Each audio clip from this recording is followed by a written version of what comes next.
Now let's talk about finance. I want you to repeat after me. Financial freedom is spiritual freedom. Financial freedom is spiritual freedom. Stress kills. Right? A lot of people are getting a divorce. Houses are being torn apart because of one thing: finance. Finance is a monster.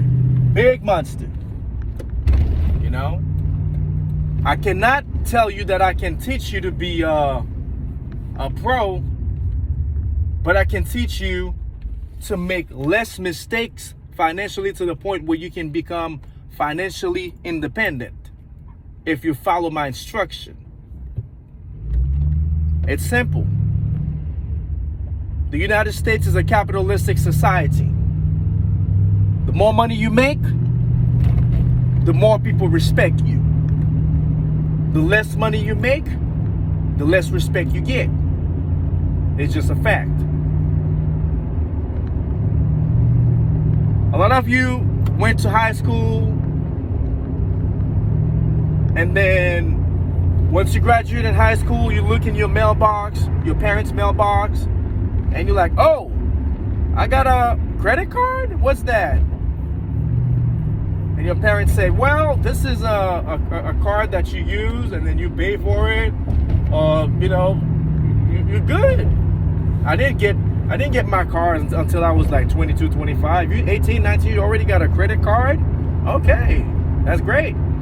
And you go out there with your friends, you call the bank, 1-800 number, you activate that card, right?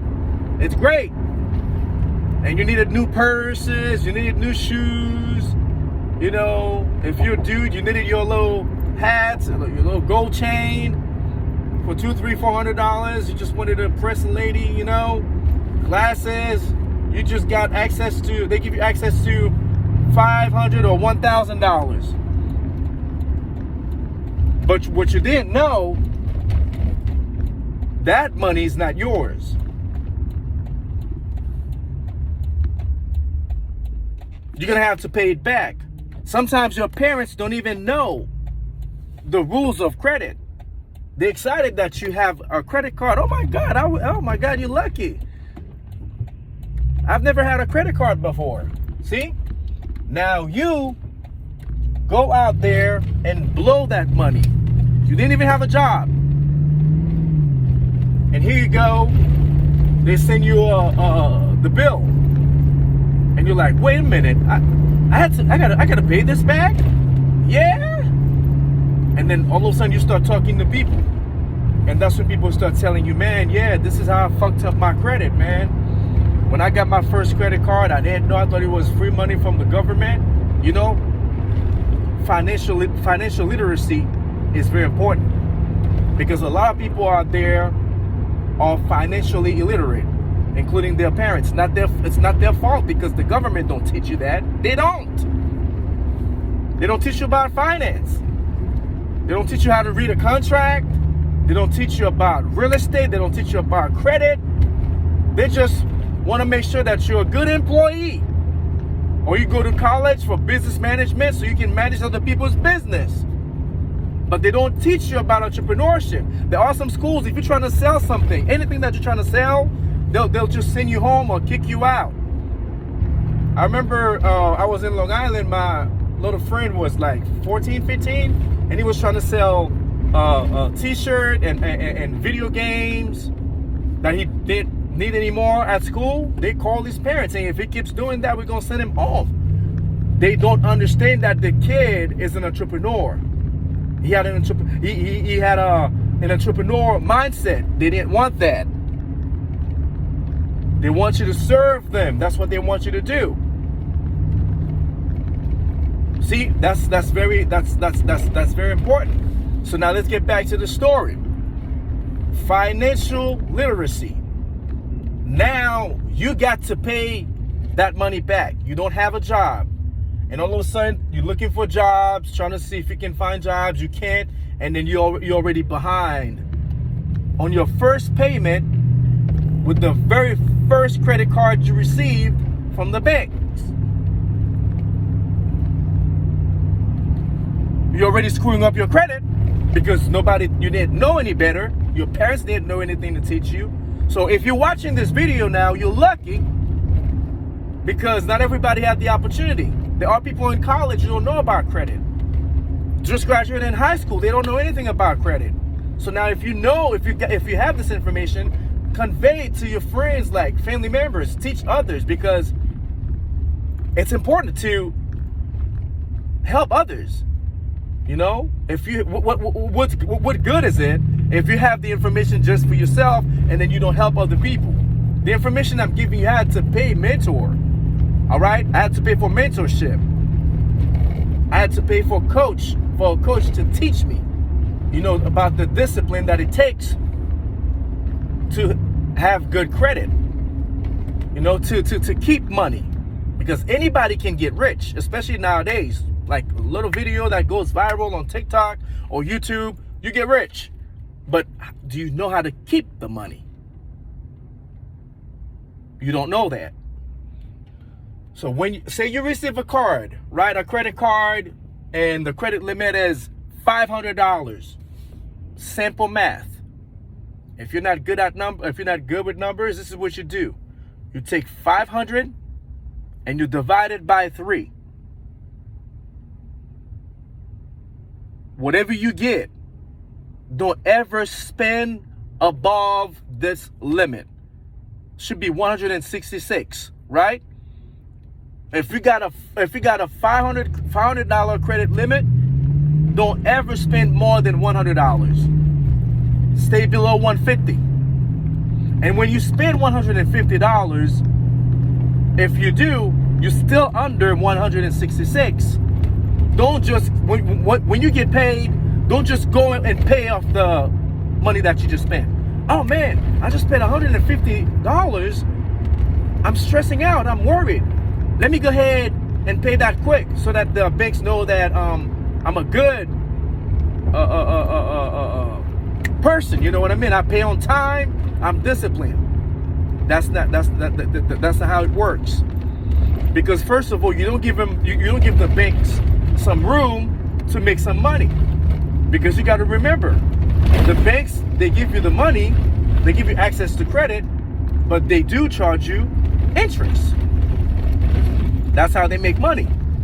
In order for you to start making money, you got to let the banks win, like for a while, like temporary, until you master the game, and then you do exactly what they're doing, right?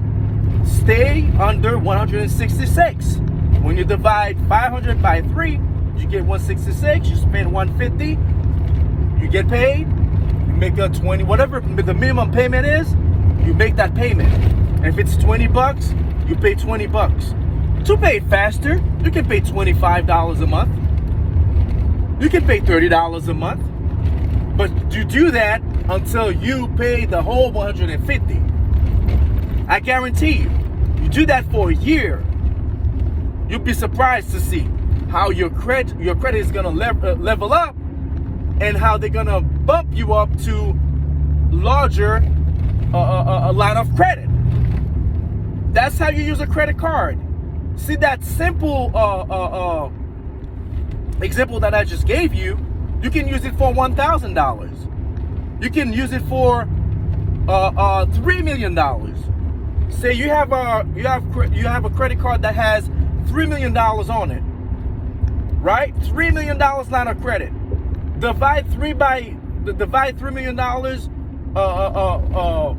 by 3, so it's 1 million, right? So that one always stay under $1 million, and you should be good to go.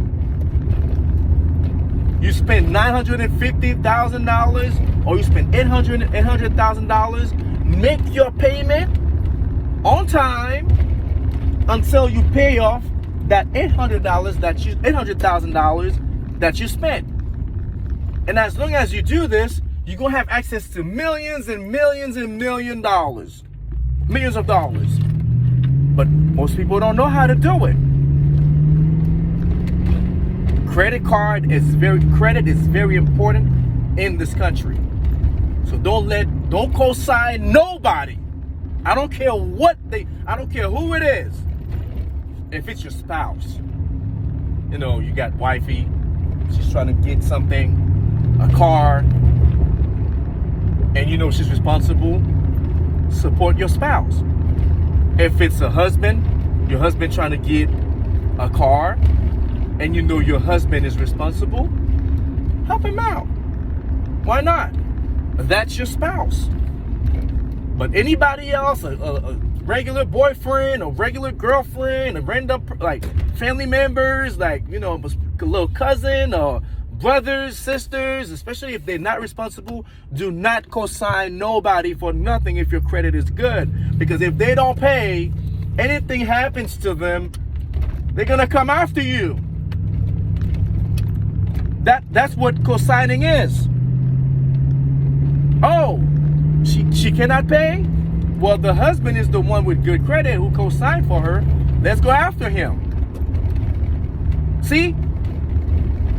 If you want to help somebody, I don't know what that person means to you, you got to make sure that they're financially responsible before you do it.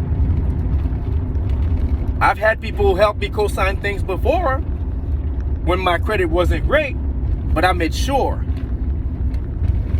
I paid whatever they co-signed me off. I paid it off. If it's a car, yes, I paid off that car. Whatever it is, that's a good relationship. I'm gonna tell you how credit works. I'm gonna use your own family as an example, right? I'm gonna use a good analogy. Say you have an uncle or your dad. He's really, really, really, really frugal with his money. There's nothing wrong with that. You might say, oh, this guy's stingy. Oh my God, my dad won't give you any money. He won't let me borrow any money. This is how you gain their trust. You don't ask for money. Dad, can you give me $500? He's definitely gonna say no. Dad, can I borrow $20? He'll let you borrow it. Dad, can I have $1,000? Even if he has it, he most likely will say no. Those are facts. But if you want to borrow a large amount of money from your parents or a family member who got money, this is how you do it. You say, uncle or dad, I got something that I'm working on. I know you worked hard for your money. Even though you're my dad, you got to talk. You got to have communication is important. It's the key. You got to learn how to communicate. Show respect. Don't bullshit people. Always do what you say, even though if it's your parents or a family member. Can I borrow $200 and I will pay you back in 2 weeks with interest? I'll pay you $220. What? Because most kids, if they need money from their parents, they don't know how to get it. They just ask for it. But they don't know the credit principles, the discipline that it takes to get the money. All right? Oh, if you borrow $200 from me, you will give me $220? Yeah, I'm trying to start a little business because I don't like asking people for money. Your dad, your uncle, I don't care what kind of family member that is. It could be one of the worst, the cheapest family member, right? They'll think about it. I guarantee you, most likely they'll let you borrow that money. They're gonna let you borrow that money. They will watch you too. $200? It might take one day. They're not going. Don't keep asking them. You don't hear from them. Don't worry about it. They're thinking about it because they're older than you. They know the game. Don't say nothing. 3-4 days later, boom. Hey, here's the $200 that you asked for. If you don't pay me back, don't ever ask me to borrow money.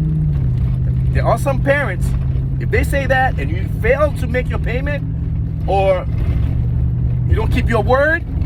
Don't even try. Don't even try. Whatever you're gonna go through in the future, it's gonna be on you. Some parents, they all like that. Some uncle or family members are just like that. Aunties can be like that too. Even grandmas, right? So you get that money. You didn't need that $200. What you really needed is $5,000 to start a small business. But you want to build a positive relationship with your parents or whoever family member who lets you borrow that $200. You take that $200, put it somewhere, you don't lose it, and you make sure that in 2 weeks you come up with that extra 20 that you promised. You said, hey, I'm going to pay you back with interest. All right? $100, $20. $200, you pay $20 back. $20 extra. So that's $220. In 2 weeks, you show up. Bam, bam, bam. Uncle, thank you so much for letting me borrow this money. Here's your $200 that I owe you. And here's the extra 20 that I promised because I told you I was going to pay you back with interest. Any family member, even if it's your parents, oh, he actually pays me back with interest? Oh, she actually pays me back with interest? I think this one is going to be different because usually like kids, they know you're their parents or a family member. They'll just dodge you. They're not going to pay me back. They're not going to pay you back. Oh, maybe I can trust this one. You wait for a month or two and you're always making moves. You don't sit down and wasting time with friends because their eyes are going to be on you now. Because you made your payment on time and you paid with interest, right? That's very good. After a month, you show up and say, hey, uncle. Hey, what's up? You pay back. Remember, it's gonna be happy to see you. You know what? I got this thing going on, and I'm glad that you helped me, but I feel like for me to grow, I need a little bit more. Can I borrow $1,000 from you? And I'll pay you in a month with interest. I'll give you $1,100. That's a lot of money. $1,000. What are you gonna do? Uncle or mom, dad, trust me. I guarantee you. I'm not gonna disappoint you. Give me a month. I will come up with the $1,000 plus the $100 that I promised. The only way that you're not going to get that money unless if I'm dead. But as long as I live, you'll get that money. Oh, I'm going to need some time to think about it. I guarantee you're going to get that money. But don't rush them. Especially if, they're not rich people. They got some money saved. And you want to do something positive with that money. Not to go out there and buy a stupid car. You just want to start a small business. It could be a cake business. It could be a t-shirt business. It could be whatever it is. Candy business. Little landscaping business. Right? You have a goal. A week, 2 weeks, you don't hear from them. 3 weeks. Hey, listen, remember you said you needed to borrow $1,000? I mean, you paid me on time with interest. I respect the fact that you're honest, but that's $1,000 we're talking about. If you don't make that payment back, you and I are done. You understand that? Because we're talking about $1,000, especially if they're not rich people. Men of my word, I guarantee you, I'll pay back. I'm a woman of my word. I'll pay you back with $100 interest. It's gonna be like $1,100, right? You take that money. Don't let temptation deceive you. Don't be deceived by your temptations. You'll be tempted because once you have money, money is what? buying power. You have the power to walk to a place and buy something that you want. That's what money is. That's why when people with a lot of money, they some of them are cocky, especially if they're not humble. You understand? You take that 1,000. You don't talk to your friends about nothing. Your boyfriend, nobody. Don't tell anybody that you have $1,000, especially if it's the first time that you ever touch $1,000. Take that money. You hide it somewhere.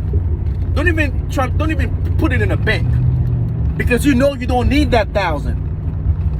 Your target is $5,000. Go out there and do what you got to do. Make sure you have that extra $100 that you promised after 30 days.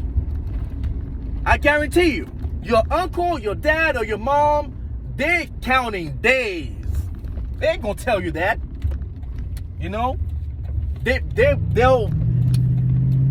most likely think that you will not have the money. You're gonna blow it because you don't know about finance. But they didn't know if you watched that video. See? Tips and tricks. You discipline, put that money somewhere. You don't spend it.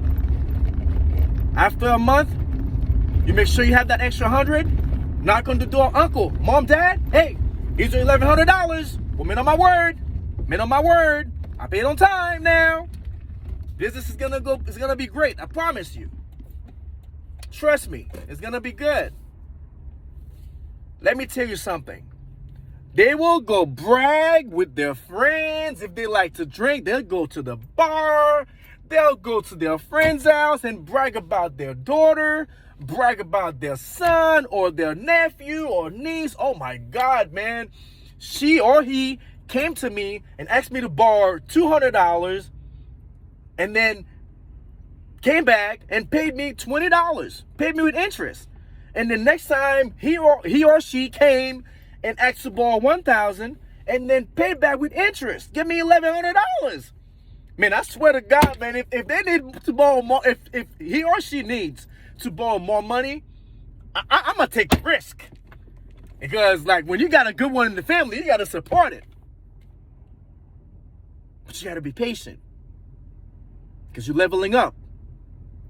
You're leveling up. You wait for a month or two, be patient, and come and ask for $3,000 and tell him that you're gonna pay him $3,200. But make sure every time you tell him that you're gonna pay back that money back with interest, you always do. Because if you actually borrow $3,000, you promise to make the payment with interest, you fail to pay the interest, then maybe it's not gonna be able to make more payments if I let him borrow more. This is how you build a relationship with your uncle. And then you do the same thing. You say, hey, I'm gonna pay you back in 2 months. Because I gotta make some moves with my little business, my little side hustle, whatever it is that my little side hustle, whatever it is that you got going on. And guess what? When it's time for you to get that $5,000, when you really need it to start your little landscaping business, it's gonna give it to you. And all you gotta do is ask him for more months. Because landscaping, if you already know what you're doing, you're networking with people, you got friends that are already lined up, ready, who's independent entrepreneurs, network, say, you know what, man, if I got this business going on, like I know that you're good with your hands, like you do, I mean, your parents do landscaping, how about we start our own? And you know, they all in, you can pay your uncle, your dad, or your mom that money back in less than a month, man. Because landscaping, I'm telling you, there's money in it. Or a tree business. We'll learn how to do trees on YouTube, get certified. And this is how you take off. The banks work the same way. That's how the banks trust you, when you pay on time. This is all I got for you today. Let me know what you think about it. And then the next one's going to be about real estate, baby. Be ready.